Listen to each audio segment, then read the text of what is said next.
Never mind. Ayan, no. 4x4x8 feet natin na semi-special na pins concrete post. Di ba? Bilis ng tirada. Isang angat ay talagang 4 kaagad.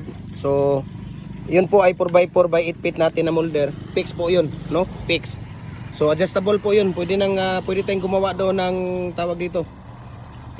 Pwede tayong gumawa doon ng 4 feet, 5 feet, 6 feet, 7 feet hanggang 8 feet, no?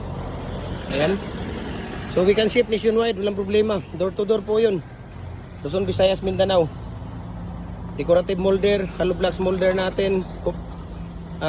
Concrete garden bricks natin, yung mga pavers, lower blocks, baluster, RCPC pipe culvert natin. Ayan, oh. Kahit anong size, di ba? Diba? So balik tayo dito. Yung mga maliliit natin na mga molders, kagaya ng hollow blocks, no? Kagaya ng tawag dito, kayang-kaya. Ayun. So ito pwede natin itong ipapadala through GNT, no? Ayan, no? So follow po kayo sa ating YouTube channel, Jim Hardware Kukulamber Concrete Products. Ang ating Facebook page, Jim Hardware Kukulamber Concrete Products. Balulang branch, Jim Hardware Kukulamber Concrete Products. Kanituan branch, Tripoli Anip Kukulamber. Ang personal Facebook account, Felix Tan Pagikan Jr. Ayan, mabuhay and God bless po.